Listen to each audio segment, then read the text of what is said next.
Have you ever betrayed your entire country for your fiancé in order for them to gain power, for them to then hold off your marriage for 8 years, to then say they're gonna be marrying your sister who's far more beautiful and perfect than you will ever be, to then lock you away in a dungeon where said sister comes down, trash talks you, and then has someone stab you in the back while she has the biggest smile on her face? Just a hypothetical question. Sweet, sweet revenge. Revenge is a dish best served cold.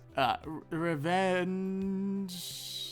Other sayings that revolve around revenge. Everyone loves a good, justified revenge story. There's just something about someone giving back the pain and humiliation they felt their entire life back at their tormentor that's just really fun to watch. Especially if it involves masterful manipulation. Watching our main character play their tormentors like chess pieces is fantastic. And I guess a lot of people agree with me, as there are many of series that follow some type of twist of fate in a sense. Having our main character, being the victim, finally be able to stand up against those who have hurt them so much. And I guess Webtoon loves it too, as there are tons of series that focus on this kind of story. From the standard revenge stories like the fantastic Remarried Empress, to the little more fantastical Marry My Husband, which, not because of its magic or kingdoms, unsurprisingly the Remarried Empress has all of those, but because of time travel, sending our main character back in time after she dies,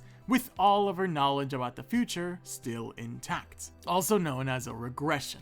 That way they have a major advantage about their future. They can make choices that benefit them and cause more pain and humiliation to those who have hurt and tormented them. Like I said, there are plenty of series that focus on this idea of revenge, getting back at those who've hurt you.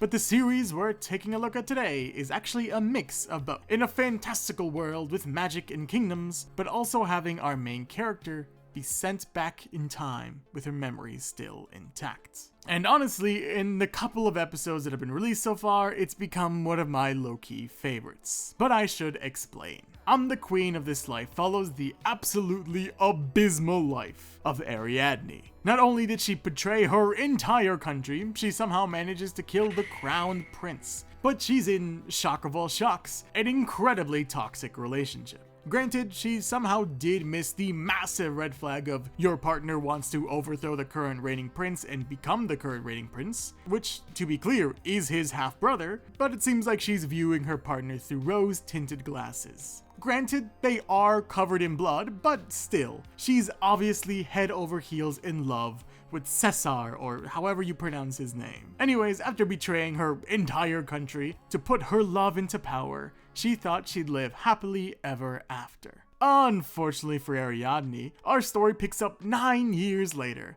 as Cesar rules over the land, and Ariadne serves the duties of the queen, but not being the queen.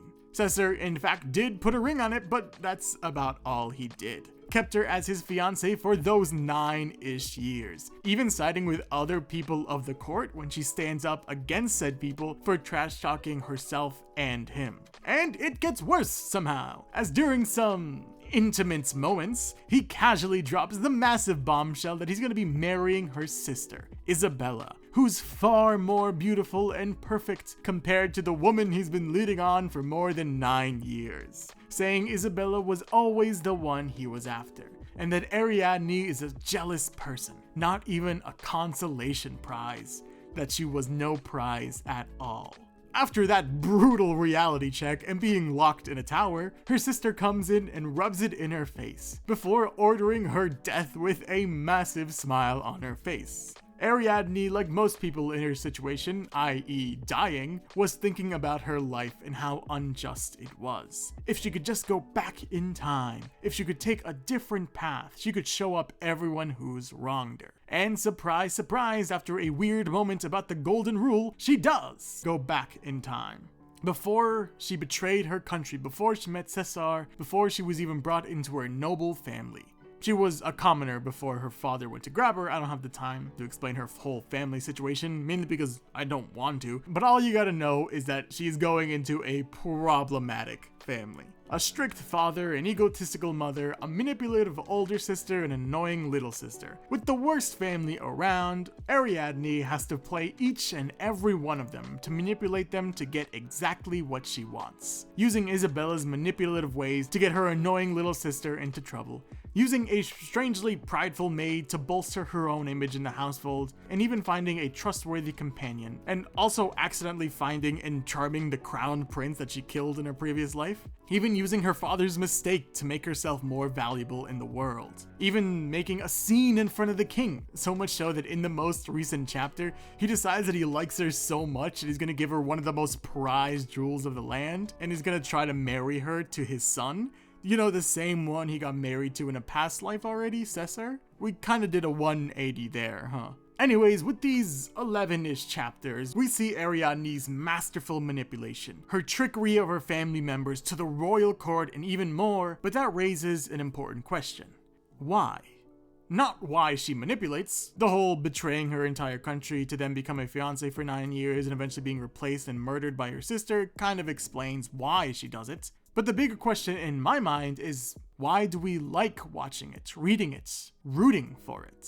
Let's be honest, manipulation ain't exactly the best trait in people. No one likes someone who manipulates others. But there are plenty of series that follow not only this exact concept of revenge, but follow someone who chooses to be manipulative to others to get exactly what they want. And that's typically viewed as selfish, egotistical. Even revenge isn't viewed that highly. So why do I love watching it happen?